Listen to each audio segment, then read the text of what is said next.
pacto en mi sangre que es derramada por todos ustedes y por muchos y muchas para el perdón de los pecados. Hagan esto todas las veces que la beban en memoria de mí. On the first day, we got to the hotel, we settled in. On day 2, we started in the morning at Casa Abierta, which is a daycare facility for the children of refugees. That means that the parents are from places like Nicaragua who've come down to find a better life. Though they weren't especially welcome, they were allowed to squat on land that was previously farmland. I was really surprised at the acceptance of immigrants by the Costa Rican people. We learned that approximately 25% of the population are immigrants, and there was no evident discrimination towards the immigrants. They accepted them, and which seemed to be in such stark contrast to the attitude our government has towards immigrants today. While Costa Rica does not have enough jobs and housing for all these refugees, they are trying to be a welcoming place for them. And when they get down into the outskirts of San Jose, the capital of Costa Rica, they find jobs that take all day, and they needed a place for the children to be. So the Lutheran Church in Costa Rica, ILCO, has set up this nonprofit called Casa Abierta, where parents pay what they can so that their children can have a good education and a good experience. The kids were wonderful. We had such a great time with them. While at Casa Abierta, which means open house, daycare center, I realized that play is a universal language between children and adults. Whether the children were playing with the bubble makers or with the gifts from CTK members, no language was necessary. They wanted us to play with them, race cars, style hair, assemble puzzles, all amidst the sound of laughter. The sheer joy emanating from the room was exhilarating. We had taken some Matchbox cars with us, and we put chairs on top of tables to build a ramp for the Matchbox cars to go down, and they wanted to climb up on top of all those. Hope parents who hear this won't hold that against us if they ever want us to be babysitters. Seeing the Christmas morning look on the faces of all the children as we open the gifts bag.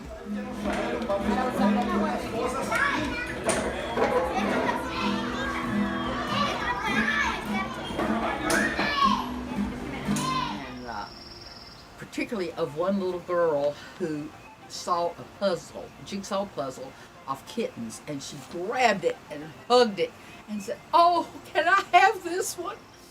My most memorable experience at the daycare center involves the bubbles. This was our first experience with Ethelyn's bubble making contraption. The center has no outdoor play area, so we blew bubbles on the sidewalk outside. It was such a hit. The director of the daycare center is herself a refugee who has dedicated herself to serving the community in this way. She has a lot on her plate. One of my favorite photos is of her outside the center with a bubble maker, blowing a huge pile of bubbles with an even huger grin on her face. And then watching these strings of bubbles go floating down the street, and people just walking down the street trying to catch them or step on them. The bubbles were rolling down there like tumbleweed. Also on day 2, we made our way to ILCO headquarters, which is like their Senate office for the entire country of Costa Rica. And the ILCO offices, that's the Lutheran Church of Costa Rica. And we were so warmly greeted. And the thing that I noticed more was their larger rooms were wide open and didn't have any walls. I really like that climate. And at ILCO, we met with all of the program staff. We learned about all the various refugee green card movements they're doing, food programs, housing, all of the worship services, the LGBTQ community that they have there, and the transgender community they have there. With a relatively small staff, the breadth of their work is astonishing. While we were visiting ILCO, we got to meet Pastor Alexa, who is the first transgender pastor in all of Costa Rica. She seems to be not only accepted, but respected within the church for being honest about who she is, despite the extreme prejudice she experiences in her life outside the church. I think it says a lot about the unconditional nature of love within the Lutheran Church in Costa Rica and of Bishop Gilberto. Here was a church that really lives into the scripture of extending hospitality to strangers. The accommodations were basic, a room or maybe two full of beds for each family, and then the families shared a common living space, a common kitchen, a dining space, a playroom. And what was the most special part about that was that we got to go and see part of a hostel that they had built that had 4 bedrooms in it and places for people to come and stay when they were going to do some mission trips or some workarounds. And I went in one of the rooms, which is maybe half the size of our nursery at church, and there were either 6 or 8 beds in there, bunk beds. We got to help dedicate that hostel space with the Bishop of Costa Rica, who was there, and we got to bring a piece of artwork from Christ the King preschool that now hangs on the wall of the hostel. And then we celebrated communion with them. And it was in that communion that I really felt the presence of God. The gathering, the group, just having the sacrament spoke in Spanish and then translated by the bishop's son into English. It was a very, very moving communion for me. Diciendo, esta copa es el nuevo pacto en mi sangre que es derramada por todos ustedes y por muchos y muchas para el perdón de los pecados. Hagan esto todas las veces que la beban en memoria de mí. Se descubre, se alimenta en nuestro diario caminar. Hoy estamos muy contentos, pues nos gusta regresar como personas que buscan en la misa libertad. After our tour there, we got to spend a little time with some of the staff just in a social setting. And they never met a stranger. We were all part of their family, a Lutheran family. I think that I saw a church there that lives Christ's command to love your neighbor as you love yourself, with all the Good Samaritan story brings to that. This church doesn't do worship with social justice as a side. They flip it around. Social justice, loving your neighbor, is the focus. If you want an answer to what would Jesus do, visit Ilko and you'll see it in action. Later on that night, we went back to our hotel, and to debrief what we had, we came up with a live podcast, which you can find on my podcast channel, Eternity Life Podcast. On day 3, we got up in the morning and we rode the bus up the mountains into the rainforest area of Costa Rica, where we ventured to a church that's in the middle of a banana plantation. On the road through the banana plantations, cars would stop for bananas crossing the road on conveyors that raise up like a gate at a train crossing to let cars pass. And what we found there are 2 sort of buildings that are close together. They're on the same highway, but about 20 minutes apart.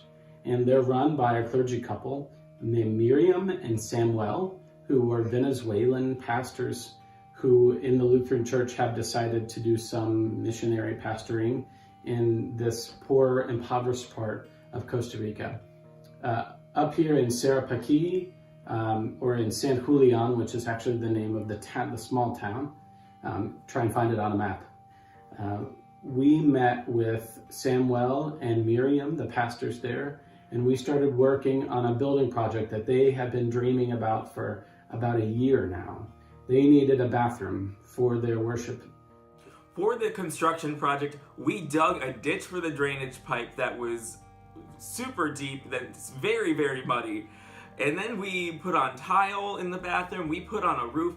Before we started, that bathroom was just concrete walls, and when it was done, it was a finished bathroom. Spending the better part of 2 days there, we worked, visited, blew bubbles, ate lunch, and worshiped with this community. On the trip to Costa Rica, I was forced to acknowledge how privileged I am as a middle-class American when I learned that the family living on the church property at San Julian had lived there for 8 years without a bathroom. They had looked like about 100-gallon tank sitting on top of big stilts. that collected their rainwater. That was their drinking water. That was their water for the showers. That's all they had. Working on the project made me feel like I was truly serving others. For many years, I'd wanted to do a mission trip that helped improve the lives of others. And this project was so desperately needed as the existing septic drain field was failing and the existing facilities they had were really substandard. I was really glad we could help them with that. They really needed one. And as small and basic as it was a big improvement over the old one. Here we were building a bathroom with one toilet, one shower, and one sink, and that was it for the whole church and for the family who lives in the back of the church building. Well, I felt very inadequate, though I couldn't do a whole lot. I did help move rocks and outline the walkway that was just a mud trail. After the larger rocks and stones were moved to the drainage field, I worked with Ethelyn and Melissa to create a gravel walkway over the muddy path to the bathroom. Our goal was to reduce the amount of mud tracked into the new bathroom. The path we created should help. Well, seeing Pastor Daniel on his hands and knees in the bottom of a trench full of mud and water, laying stones to line the bottom of the trench, that was unexpected. On day 4, we got up and we went back and finished the project. Some of you saw that morning I posted on Facebook that we needed help, that in order to get the toilet and the plumbing, we needed to bring in some material experts on this project, and when we were able to raise the money, we were able to finish the bathroom, which was really a glorious thing. Our guide and translator, Rodolfo Rod Mena, left a lasting impression with me. Rod was Cindy's contact through months of planning. Upon our arrival, Rod was our go-to person for everything related to culture, translation, meals, lodging, transportation, and so much more. He was very compassionate to us and to others. For example, Nathan was sick on the last day of our trip to Costa Rica, and on the way to the airport, Rod jumped off of the bus, ran ahead to a pharmacy, selected and brought back medicine and gave it to Nathan, and asked me to text him throughout the trip with updates on Nathan's condition. I was so sick, and Rod leaped off the bus to go buy meds for me, and I was just so grateful for him. As ILCO's communication person, Rod coordinates trips for all groups visiting ILCO. He manages work projects, budgets, logistics, and personalities, as well as the wide range of perspectives the visitors bring. Rod was an amazing host who deftly became a treasured member of our group. Again, I was really impressed with Rod. His background is in communication, but he fully participated in the construction project, and the way he did that was he had researched bathroom construction projects online so that he could better translate the supervisor's instructions to us, because the supervisor only spoke Spanish. The person that I remember the most from our visit was El Jefe, D.E. Gerardo, who was the young guy in charge of the building project of the bathhouse.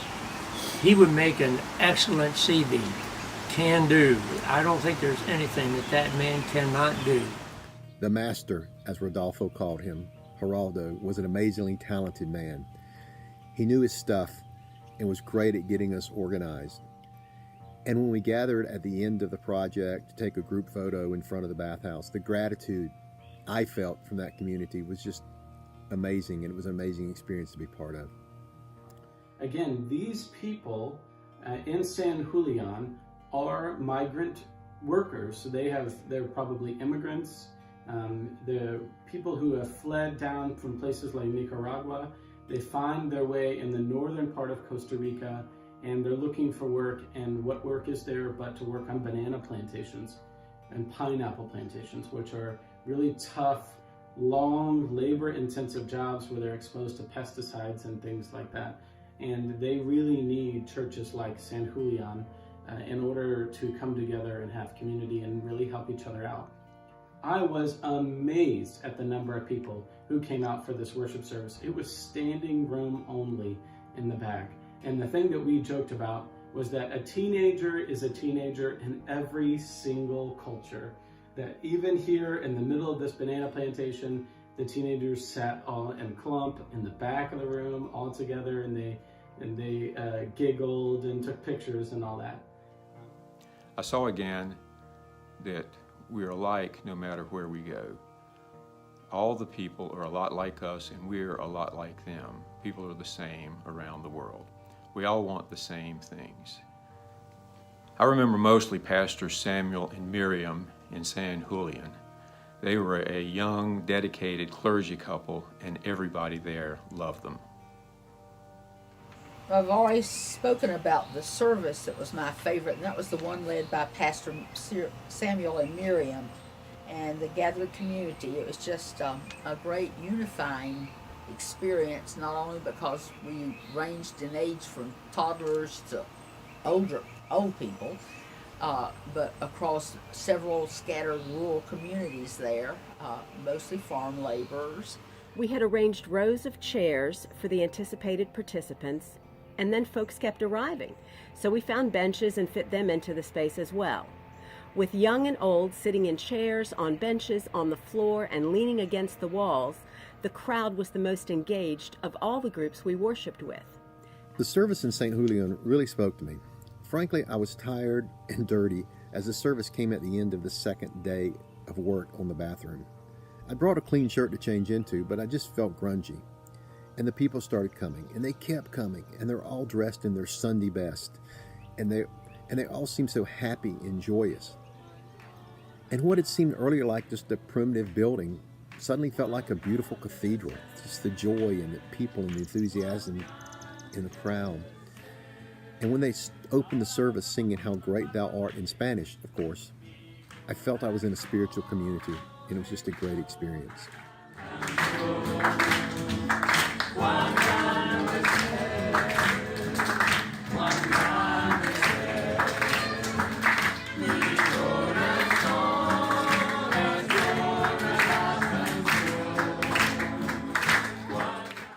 After singing and sharing communion, Pastor Daniel presented our gift, a small cross made by one of CTK's members, to Pastors Miriam and Samuel. In turn, Pastor Samuel presented to Pastor Daniel a cross and donation box made by the young Costa Rican bathroom project manager, whom we fondly referred to as El Jefe. Something about the gift touched Pastor Daniel, and his eyes welled up. He appeared to be speechless, but the Spirit of God shone through his face, and he radiated love. The next day we got up and we went to Guatuso, which is sort of like an indigenous community.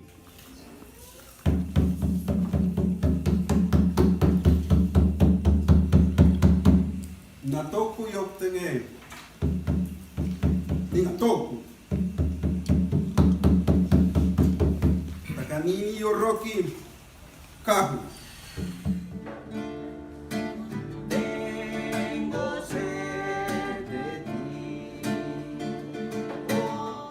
I could see that this was a community that worked and lived together as a Lutheran Christian community, but they were also a community that preserved their culture and their heritage, their Maleco language and customs. And everybody seemed to be involved with that, not just the old people. And we learned about what the culture was like, essentially on what we would call a Native American reservation. It was very poor. It was poorer than where we had been previously. It was easily the worst hotel we stayed in the whole time we were there. Every evening we gathered for devotions. We had amazing sharing during this time, laughter and tears. Once we were on the road, we invited Rod and Julio, our driver, to join us. Evidently, this didn't happen often with the traveling groups, but our group didn't hesitate to invite them and were delighted when they joined us. I especially remember the night in Guatuso. The only space large enough for us to gather at the hotel was in the front patio. As we shared that night, Rod shared the stories of how the pineapple and banana and palm oil plantations were ruining the environment. Costa Ricans live with much closer to the earth than we North Americans do. Then the next day, day 5, we woke up and we went back to the church there in Guatuso and did arts and crafts with the indigenous population that were there. It was awesome to see how quickly the ladies could carve and paint wildlife on the gourds and balsa wood. But instead of doing crafts just to fill up time, these were crafts with a purpose. They are the livelihood of this group. They showed us how to make the crafts. The women at Guatuso are such an example of figuring out how to make it when so much is stacked against you. Coming in as foreign visitors, it was wonderful to have them teach us their crafts. It felt so humbling to us, and I expect uplifting to them. Watching the women carve on the hickory using just a broken fingernail file or a little piece of metal and doing these very intricate designs on this, and then some of them painting them and filling them in. It was quite a remarkable thing considering the tools that they had, and when I tried to work it myself, it's not working. That was a good bonding experience, and just woman to woman, and we had fun creating. At the end of that day, we drove to Arenal, which is the name of the volcano, and what was kind of a shock there was going from being in such an impoverished place, really in 3 different communities that we had been in at this point, that were all impoverished and feeling like we belong with little or nothing, feeling like we were one of the group because they were so welcoming. And then to go back into this tourist attraction, which was this volcano with these hot springs, which was gorgeous, and then go from being side by side with the people of Costa Rica to now they're serving us, they were waiting on us in tables, there's more food than we need. There are people, there's tourism and all the things that come with that. That was really a tough transition, I think, for a lot of us. While we had the afternoon free, we really wanted to experience the rainforest. I've always wanted to zip line, and Costa Rica was an ideal setting to accomplish this goal. Whoa! The most fun activity was riding a zip line. Go, wait, go.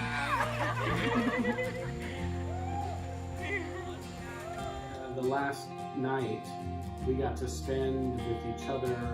We had communion as a whole group and talked about our trip. They didn't necessarily have a lot, but they were very content with what they had.